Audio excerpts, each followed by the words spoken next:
बिस्मिल्लाहिर्रहमानिर्रहीम। अज़ीज़ तलबा व तालिबात, पिछले लेक्चर में मैंने आपके साथ सॉसर के तनकीदी नज़रियात डिस्कस किए थे और आपसे ये बात हुई थी कि सॉसर ने स्ट्रक्चरलिज़म का जो तस्वुर दिया है वो दरअसल एक लिसानी साख्तियाती निज़ाम की बात करता है।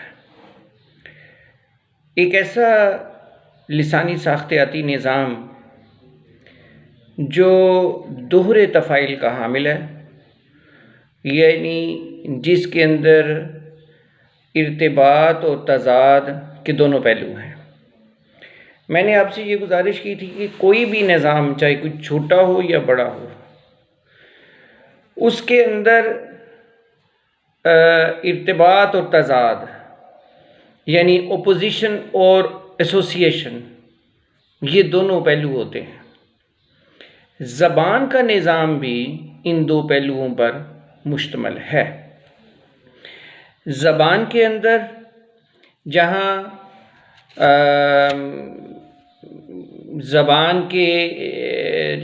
जो ज़बान की सेमियोलॉजी है, उसके अंदर जहाँ तमाम साइंस एक दूसरे से मुख्तलिफ हैं, वहीं वो साइंस कवायद की रूह से बाहम एसोसिएट होके बाहम एक दूसरे के रब्त के साथ ज़बान की सूरत इख्तियार कर लेते हैं।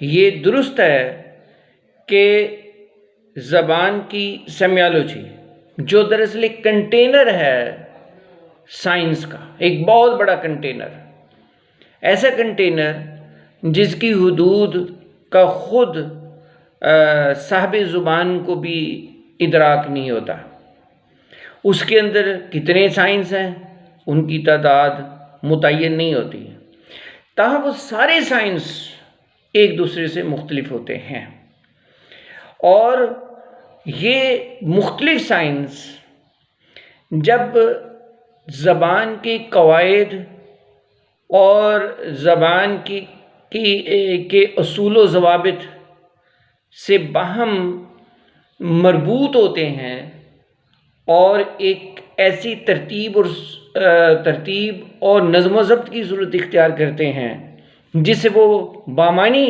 हो जाएं, तो फिर ज़बान वजूद में आती है।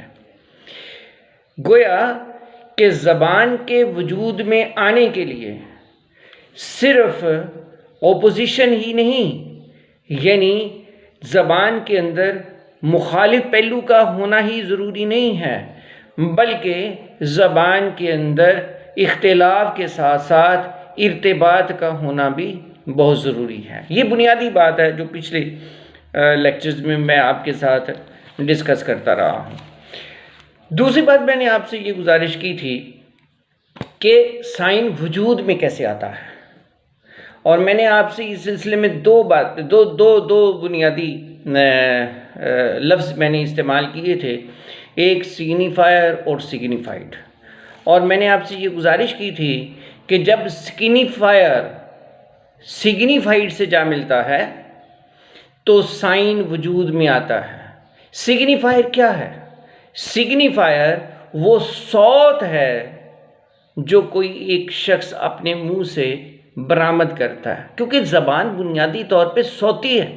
ज़बान कोई ऐसी शय तो है नहीं कि मैं आपसे ये कहूँ कि ये ज़बान है और ये ज़बान मैं अपनी जेब से निकाल के आपको दे रहा हूँ।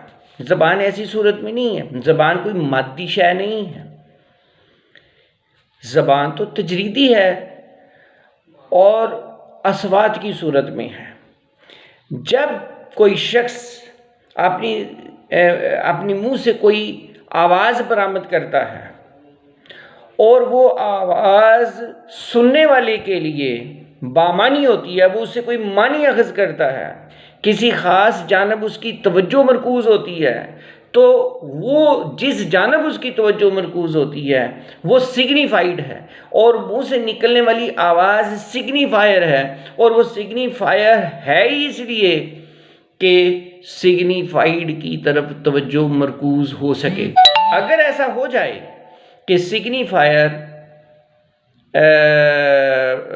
सिग्निफाइड से जा मिले, यानी आप मुंह से एक आवाज़ बरामद करें, सुनने वाला सुने, और सिग्निफायर जिस तरफ तवज्जो मरकूज़ करना चाहता है सुनने वाले की उस तरफ तवज्जो मरकूज़ हो जाए, तो ये सिग्निफायर महज सिग्निफायर नहीं रहेगा, बल्कि सिग्निफाइड के साथ मिलकर साइन की सूरत इख्तियार कर लेगा। ज़बान की जो सेमियोलॉजी होती है वो ऐसे ही साइंस का एक कंटेनर है, और इसमें बेशुमार आवाज़ें हैं, और हर आवाज़ दूसरी आवाज़ से मुख्तलिफ है। ये मुख्तलिफ क्यों है? इसलिए मुख्तलिफ है कि अगर सारी आवाज़ें एक जैसी हों तो फिर तो मानी का सफ़र ही आगे नहीं बढ़ेगा। मसलन मैं एक आवाज़ मुंह से निकालता हूँ किताब, फिर मैं यही आवाज़ मुंह से निकालता हूँ किताब, और फिर मैं इसको दोहराता रहता हूँ, तो क्या किताब आवाज़ सुनने से आपको जो मानी समझ आए, बार बार किताब की आवाज़ मुंह से निकालने से मानी आगे बढ़ सकेगा? नहीं, मानी तो वहीं खड़ा रहेगा। ठीक है, जब मैं मुख्तलिफ आवाज़ मुंह से बरामद करूँगा, चाहे थोड़ी मुख्तलिफ हो, मसलन मैं कलम कहता हूँ, मैं छत कहता हूँ, मैं पंखा कहता हूँ, मैं मेज़ कहता हूँ, मैं कुर्सी कहता हूँ, तो ये सारे जो मुंह से मैं सारी आवाज़ें निकाल रहा हूँ, ये एक दूसरे से मुख्तलिफ हैं, और इनका मुख्तलिफ होना ही इनके मानी का बायस बन रहा है। लेकिन ये सारी आवाज़ें जो मेरे सेमियोलॉजी के कंटेनर के अंदर मौजूद हैं, ये जब तक बाहम ऐसी तरतीब से मिल नहीं जाती कि जो ज़बान के वजूद में आने की रिक्वायरमेंट है, उस वक़्त तक ज़बान वजूद में नहीं आएगी। ये कैसे होगा? साहिब ज़ुबान इस बात से वाकिफ़ है। साहिब ज़ुबान जानता है कि मुख्तलिफ़ किस्म के साइंस को किन उसूल व ज़वाबित से बाहम मरबूत किया जाएगा, तो ये मानी देना शुरू हो जाएंगे। मिसाल मैंने पहले भी आपसे अर्ज़ की थी कि मसलन मैं ये कहता हूँ कि असलम ने मुझे एक किताब दी। अब ये कितने लफ्ज़ हैं? असलम ने मुझे एक किताब दी, ये 6 आवाज़ें हैं। अगर इनको मैं उल्ट पुल्ट करके बोलूँगा, ये तरतीब जो अभी मैंने आपके सामने अल्फाज की रखी है, ये मैं बदल देता हूँ। मसलन मैं कहता हूँ असलम दी किताब एक मुझे, इस तरह करके बोलता हूँ, तो ये ज़बान नहीं कहलाएगी। ये मुख्तलिफ आवाज़ें तो हो सकती हैं, और हर आवाज़ अपनी अपनी जगह पे कोई मानी दे रही है, मगर इनका एक मजमूई मानवी तासुर कायम नहीं होगा। मजमूई मानवी तासुर उस वक्त बनेगा कि जब इन आवाज़ों को हम ज़बान की क़वाइद व ज़वाबित के मुताबिक तरतीब दे देंगे, और फिर ये आवाज़ों का इख्तिलाफ एक ऐसे इर्तिबात के साथ तरतीब आ जाएगा कि जो मुख्तलिफ साइंस हैं वो एक दूसरे से मुख्तलिफ होने के बावजूद एक मजमूई मानी तासर पैदा करेंगे। गोया कि इख्तिलाफ और इर्तिबात, ये दोनों चीज़ें मिलके ज़बान के सिस्टम को वजूद में लाती हैं। ये बात मैंने आपसे गुजारिश की थी। फिर मैंने आपसे एक और बात गुजारिश की थी कि ज़बान की 2 जहतें हैं, एक लैंग और दूसरा पेरोल। लैंग मजमूई ज़बान है, ज़बान का मजमूई ज़ख़ीरा जो भी किसी इंसान के अंदर मौजूद है। और लैंग के बाद पेरोल वो ज़बान जो हम अपने मजमूई ज़बान में से लेके बोलते हैं। मतलब मैं आपके सामने गुफ्तगू करता हूँ, मेरे अंदर उर्दू ज़बान का एक ज़ख़ीरा मौजूद है, मैं उससे लेके आपके सामने गुफ्तगू कर रहा हूँ, या मैं कोई एक मज़मून लिखता हूँ, या मैं एक पैराग्राफ लिखता हूँ। गोया लिखी या बोली जाने वाली ज़बान पेरोल है, और ज़बान का जो मजमूई ज़ख़ीरा किसी के अंदर मौजूद है वो लैंग है। तो ये बातें आपसे डिस्कस हो गई थी। फिर मैंने आपसे अर्ज़ किया था कि ज़बान की एक अमूदी सतह है और ज़बान की एक उफ़क़ी सतह है। अमूदी सतह जो है वो लैंग है और उफ़क़ी सतह जो है वो पेरोल है। ये सारी बातें डिस्कस कर लेने के बाद मैंने आज ये बातें तकरीबन आपके साथ रिपीट ही की हैं। मैं आज दरअसल आपके सामने एक दूसरा मौजू डिस्कस करना चाहता हूँ, और वो है रोलैंड बार्थेस का। रोलैंड बार्थेस के हवाले से ये बात याद रखें कि रोलैंड बार्थेस बुनियादी तौर पर सोसर के नज़रियात का फॉलोअर है, और ताहम उसे हम पोस्ट स्ट्रक्चरलिस्ट भी कहते हैं।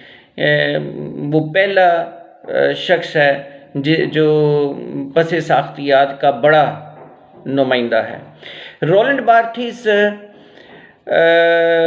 नवंबर 1915 में पैदा हुआ और 26 मार्च 1980 में इसका इंतकाल। ये फ्रेंच फ़िलासफ़र था।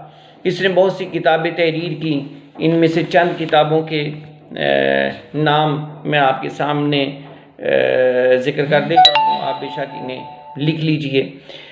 मसलन राइटिंग डिग्री ज़ीरो, ये इसकी बड़ी अहम किताब है जो 1953 में शाये हुई। फिर उसके बाद मिथोलॉजी इसकी बड़ी अहम किताब है जो 1957 में शाये हुई। फिर उसके बाद दी एलिमेंट्स ऑफ सेमियोलॉजी, ये 1964 में शाये हुई।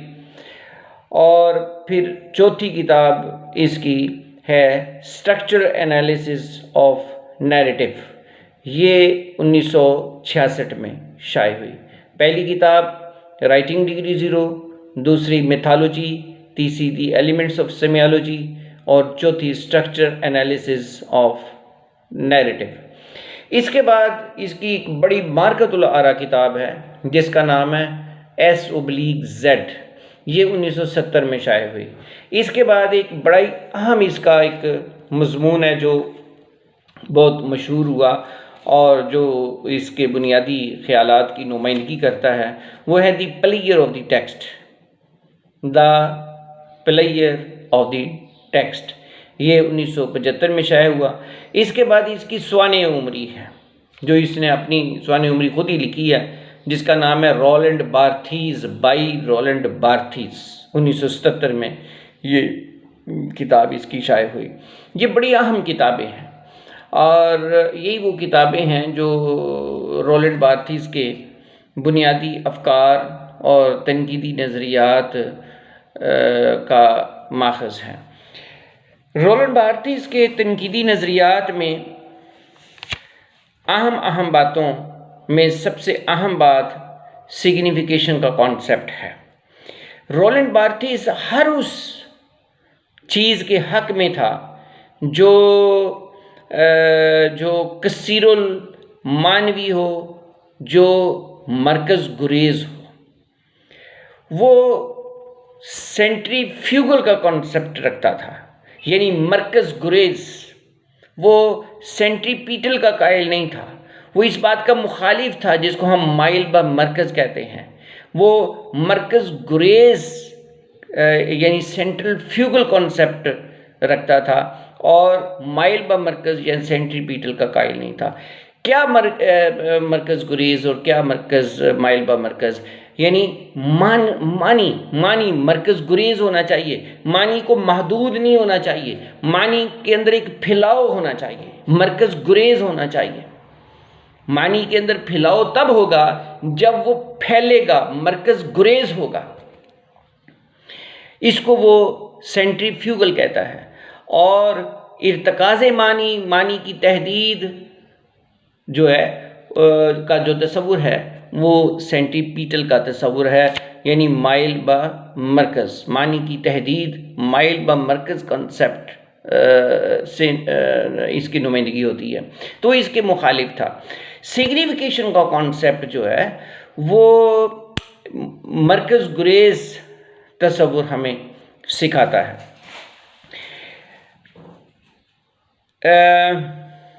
रोलैंड बार्थेस का तस्वुर सिग्निफिकेशन, इसकी सबसे बड़ी ख़ुसूसियत ये है कि उसके नज़दीक मानी काबिल तय्युन नहीं है। मानी का तय्युन यानी मानी तय्युन तो है, लेकिन एक वक्त में एक मानी होंगे और वो मानी दायमी नहीं हो सकते। आप जब एक मतन को मुलाहिज़ा करते हैं और उसके ऊपर गौर व खोज करते हैं तो आप उसकी एक मानी समझते हैं कि और उसके मानी तक आपकी रसाई होती है। लेकिन ये नहीं सोचना चाहिए कि आप जिस मानी तक आपकी अप्रोच हुई है, आपने जो मानी किसी मतन के समझे हैं वो हतमी और आखिरी हो गए। मुमकिन है पहली क़िरत आपको किसी बानी के कुछ मानी सुझाए, फिर आप दूसरी दफ़ा उसी मतन को पढ़ें, दूसरी क़िरत उसकी करें, दूसरी दफ़ा उसको पढ़ें, तो बहुत मुमकिन है कि मानी बदल जाएं, मानी मुख्तलिफ हो जाएं। फिर आप तीसरी दफ़ा उसको पढ़ें तो मानी फिर एक और जहत मानी की आपके सामने आ जाए। ये भी मुमकिन है कि एक ही मतन एक ही वक्त में एक से ज़्यादा अफराद को दिया जाए और वो सारे अफराद उस मतन के मुख्तलिफ मानी समझें। मिसाल के तौर पे मैं अगर आपको गालिब का एक शेर लिख के 10 पर्चियों के ऊपर 10 स्टूडेंट्स को देता हूँ तो ऐन मुमकिन है कि 10 के 10 स्टूडेंट्स गालिब के उस शेर की अलग अलग तशरीह और तौज़ीह करें। अच्छा, फिर ये भी मुमकिन है कि एक वो किताब जो मैंने आज से 10 साल पहले पढ़ी थी, तो 10 साल पहले मैं मुख्तलिफ था, मेरी ज़हनी सतह मुख्तलिफ थी, मेरी सोच फ़िक्र और फ़हम का दायरा और तरह का था। अब जब मैं उसी किताब को पढ़ूँगा, दोबारा पढ़ूँगा, तो मेरी अप्रोच अब मुख्तलिफ हो सकती है। मैं उसमें से वो मानी अख़ज़ कर सकता हूँ जो शायद उस वक्त मेरे ज़हन में नहीं आए थे। तो गोया कि मानी मुतय्यन नहीं होता, मानी बदलता रहता है, मानी हमेशा सफ़र में रहता है, मानी की कोई मंजिल नहीं है, मानी के अंदर एक फैलाव है। मानी को अगर आप महदूद कर देंगे, मुतय्यन कर देंगे तो सोच और फ़िक्र और फ़हम गोया आप उसके ऊपर बंदिशें डाल देंगे। सिग्निफिकेशन कॉन्सेप्ट हमें यही बताता है। सिग्निफिकेंट हम बाज़ औक़ात ये कहते हैं ना कि क्या अल्लामा इकबाल आज सिग्निफिकेंट हैं? गोया क्या इकबाल की आज हमारे लिए अहमियत है? इकबाल की अहमियत से मुराद ये है कि इकबाल जिस फ़लसफ़े पर स्टैंड कर रहा है, जो नज़रियात हमें दे रहा है, जो सोच और फ़िक्र हमें दे रहा है, जिस फ़लसफ़े की वो नुमाइंदगी कर रहा है, क्या आज हमारे लिए वो मानवी अहमियत रखती है या नहीं रखती है? ठीक है, हाँ, ये सवाल इसलिए बाज़ हलकों की तरफ से उठाया जाता है कि अब हम ज़हनी तौर पे बहुत आगे आ चुके हैं, हम फ़िक्री सतह के ऊपर बहुत सफ़र आगे कर चुके हैं। इकबाल ज़ाहिर है 1938 में फ़ौत हो गए, आज उन्हें फ़ौत हुए भी कोई 80-85 बरस हो गए हैं। तो ये सवाल उठाया जाता है, तो हमें इसका फिर जवाब देना है। जवाब इसी सूरत में दे सकते हैं कि हम उसके मतन का बगौर मुताला करें और ये देखें कि क्या आज की जो फ़िक्र है, आज की जो सोच है, आज दुनिया जिन फ़िक्री बुलंदियों के पर जा बराजमान हुई है, इकबाल की फ़िक्र क्या उसके साथ लगा खाती है या नहीं खाती है? क्या जो मानी व मफ़ाहीम आज से 80-90 साल पहले इकबाल की शायरी और उसके फ़िक्र व कलाम से अख़ज़ हो रहे थे, क्या वहीं तक उसके मानी व मफ़ाहीम महदूद हैं, या आज भी वो हमारी ज़हनी सतह के साथ मरबूत हैं, रबत रखते हैं और उसके साथ सफ़र कर रहे हैं? तो देखिए, इसकी एक बहुत बड़ी मिसाल मैं आपको और देता हूँ। मसलन गालिब का कलाम है। गालिब का छोटा सा दीवान, जो कि अब 100 साल पहले की बात है, अब तक उसकी कोई 150 के करीब शुरू लिखी जा चुकी है। जब भी कोई नया शारे कलाम गालिब की शरह करता है तो जाहिर है कि वो इसलिए इसकी शरह कर रहा है क्योंकि उसको ज़रूरत महसूस होती है कि इससे पहले इसकी जो शरहें लिखी गई हैं वो उन तमाम मानी व मुआरिफ पर हावी नहीं हैं जो कि उसके अपने ज़हन में हैं। तो वो कोई एक नई जहत, मानवी जहत डिस्कवर करना चाहता है और वो डिस्कवर करके लोगों को उससे मुतारिफ करवाना चाहता है। लेकिन क्या हर शारे जो एक नई शरह लिख रहा है वो हतमी हो जाएगी? ऐसा नहीं होगा। कल कला एक दूसरा शारे उठेगा, वो उसी मतन को पढ़ेगा, उसमें से नए मानी अखज़ करेगा, एक नई शरह लिख देगा और यूँ ये सिलसिला चलता रहेगा। इसकी एक बड़ी वाज़ेह मिसाल जो है वो कुरान पाक की तफसीर है। बेशुमार हज़ारों कुरान पाक की तफसीर, तराजम तफसीर, और ये सिलसिला हनूस जारी व सारी है और जारी व सारी रहेगा। इसकी बुनियादी वजह यही है, मैंने जैसे पहले आपसे गुजारिश की है कि सिग्निफिकेशन यानी मानी खेजियत का अमल जारी और सारी रहता है। मतन बोलता रहता है, मतन मुतहर्रक होता है, मतन मानवी लिहाज से मुतहर्रक होता है। मतन के अंदर मानी जामद नहीं होते हैं, मतन वहदते मानी का तर्जमान नहीं होता है। मतन के अंदर से मानी के फवारे फूटते रहते हैं और जिंदा मतन वही होता है जो हर लहजा नए से नए मानी जो है वो देता रहे, जिससे नए से नए मानी अखज़ होते रहें। ये है रोलैंड बार्थीस का सिग्निफिकेशन का कंसेप्ट। मैं आपसे अर्ज़ करूँ कि अच्छा, रोलैंड बार्थीस के इस कंसेप्ट को समझने के लिए हमें उसके थोड़े से ज़हनी पस मंज़र को जानना भी बड़ा ज़रूरी है। रोलैंड बार्थीस दरअसल ज़ां पॉल सार्तर की जो वजूदियत की तहरीक थी, एग्जिस्टेंशलिज्म की तहरीक थी, उससे मुतासिर था। वजूदियत की तहरीक, व्हाट इट स्टैंड्स फॉर, वो वजूदियत की तहरीक ये कहती है कि इंसान किसी पाबंदी का शिकार नहीं है। इंसान की हैसियत एक ऐसे प्रॉम्प्टर की नहीं है कि जो दुनिया के स्टेज के ऊपर लगे बंदे और पहले से मुतय्यन अफ़ाल और अफ़ाल अंजाम देता है और पहले से मुतय्यन डायलॉग्स अपने मुंह से अदा करता है। वो ये समझता है कि इंसान आज़ाद है, अपने अफ़ाल के लिहाज से, अपनी बातों के लिहाज से, अपने किरदार के लिहाज से, अमल के लिहाज से आज़ाद है। वो जो चाहे कर सकता है और उसके अमल की और उसके अमल और किरदार की कोई हुदूद मुतय्यन नहीं है। और इंसान किसी डिटर्मिनिज़म के नीचे नहीं है, किसी एसेंशियलिज़म का शिकार नहीं है, किसी जबर का शिकार नहीं है, किसी एसेंशियलिज़म यानी किसी लज़ूमियत का शिकार नहीं है। ये जो कंसेप्ट था ये रोलैंड बार्थीस के ज़हनी पस मंज़र में मौजूद था। इसी से उसने सिग्निफिकेशन का कंसेप्ट लिया और ये कहा कि मानी किसी पाबंदी का हामिल नहीं है और मानी के लिए कोई कैद नहीं है। मानी हमेशा आगे बढ़ता रहता है और मतन में से मानी के फवारे फूटते रहते हैं। रोलैंड बार्थेस मानी की वहदत ही नहीं बल्कि हर तरह की वहदत के ख़िलाफ़ था और वो ये समझता था कि मानी को महदूद करना गोया कि मतन को उसकी कदर व कीमत से महरूम करने के मुतरादिफ है।